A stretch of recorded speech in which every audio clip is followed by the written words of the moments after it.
I think that was fun, and we get to see the basic rules of chess. So something I have had in mind is we want to implement the chess, and we want to do some add some additional features, move rules. So maybe we could start by implementing a traditional chess with the traditional rules. And once we do that, we can move to adding maybe some of the more complicated game mechanics. So the one that you mentioned earlier, um, I saw again. Thanks to Ben for this. There's a variation. There's two variations that have pieces exploding. I don't know. You tell me which one you find more interesting.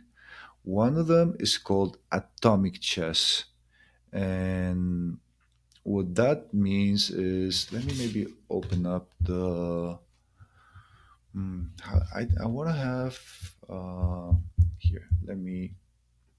So you, when we were first talking about this, you were telling me like, hey, it'd be nice if you have a knight and then you move the knight, say, over here, and then it just explodes and takes all of these pieces, uh, oop, yeah, away from the game.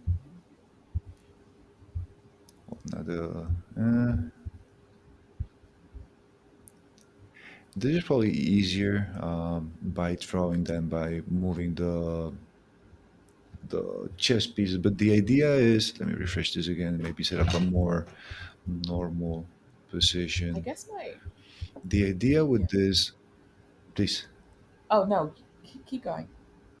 No, I just wanted to have some like adjacent thingies over here, and then something that you mentioned was if you have a bishop and I move it to this position in e5, we want it to explode and take out all the other pieces around it.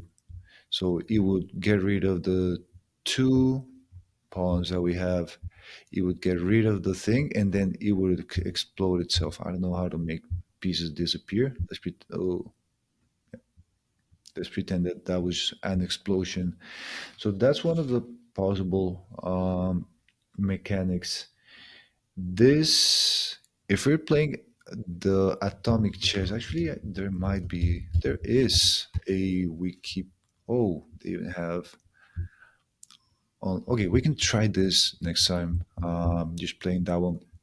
So in this chess variant, um, every capture. Can we make this bigger? I think it's going to be easier. Something. So you see how the horse captured that pawn at the end, and then everything. Let's go through it again. Looking at the horse, it's going to move. There's a pawn. The horse moves again, and then boom, the adjacent pieces disappear. This is called atomic chess, and it's one of the possible variations to implement. I think it is very similar to what you were proposing before. There's also the one that we already talked about, which is the Beirut chess. And this one's similar, but the nice part is that before you start the game, you choose, like each player chooses which piece is going to be carrying the bomb. But we're not, of course, going to tell this to someone else. So I'm just gonna, in a physical chessboard, I would put a red dot, attach it to the bottom of the piece, just play as normal, and then when I think it's time, I just say boom, and I explode all the adjacent squares to the bomb carrier, and that's kind of nice because I can move the thing close to your king and then explode it, and That's a way to win that maybe doesn't require as much mechanical movement in it. Unlike the atomic chess variation that we just saw, here I get to choose when to explode. I don't need to capture to make the explosion happen. Um, let's maybe make this. So I guess if you look in a Excalibur to the off to the right. We go. So I thought about like one way we might be able to sort of simplify it is so like all the pieces have a type. How am I going to write this? So each type of piece, or like each category of piece. So like pawn, rook, that, and then like each one of them we'd have Mhm. specific either characteristics or like four different characteristics or parameters for them. So it would be their movement, and then I guess capture mechanics, and then oh God, I guess I put down here like special behavior. Yep. I like it. I feel like there was a fourth one, but I can't think of what I was trying to think of before. I'll probably remember as I'm writing it down. And so then, like, and then from here we can have maybe a list of things to pick from.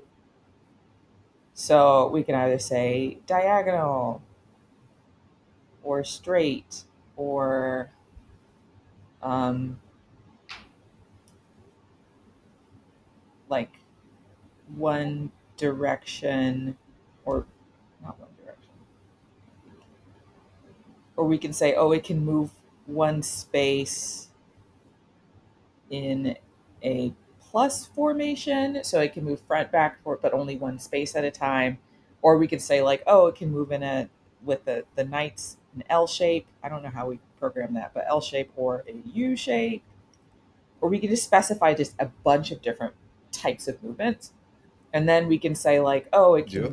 can, it can capture in one of these variations.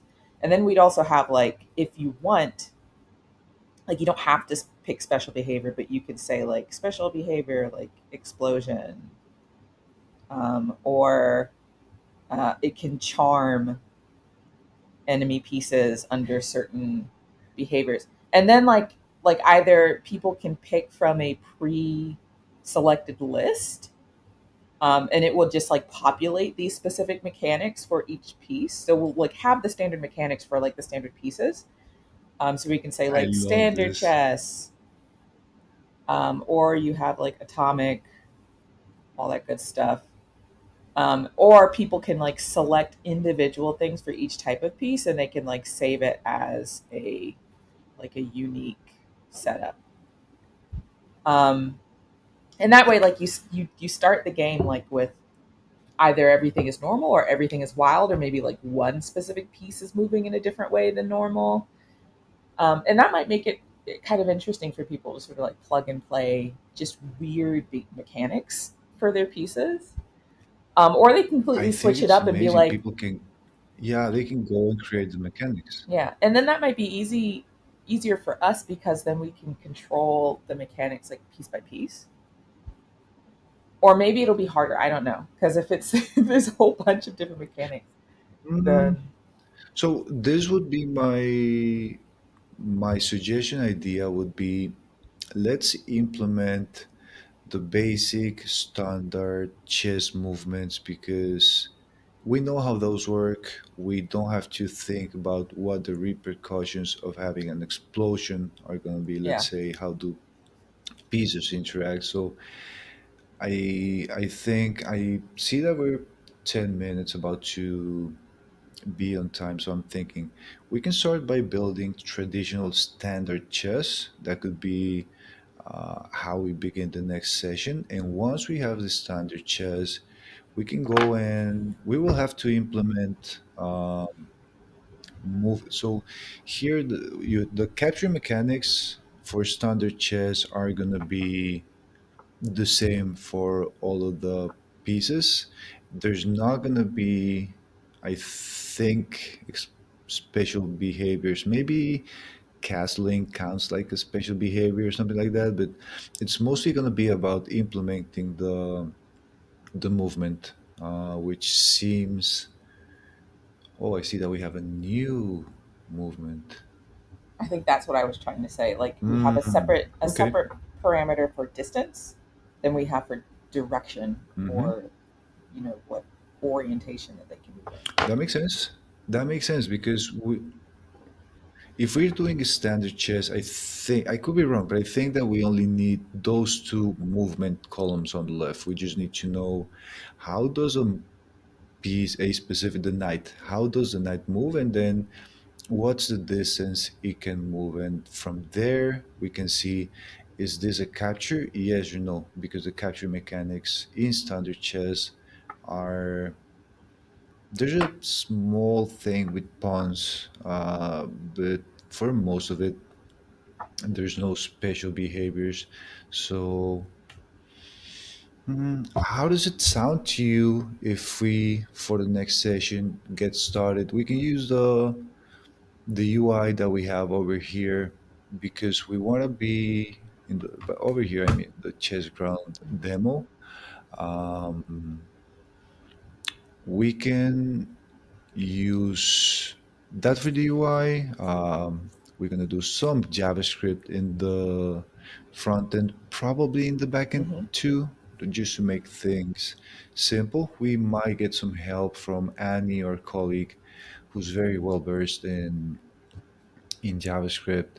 And then once we have that, we can start thinking about what are the features of Fly.io that we're going to be using to store a lot of this information because we don't want to save everything in code. We want users to be able to save their games, their rule sets. So I think having a database would be nice. Having an object store like Tigris where we can just store past games would be nice. But to begin with, I think let's just build a standard chess um, as the exercise for the next session. How does that sound to you? Yeah, that sounds great.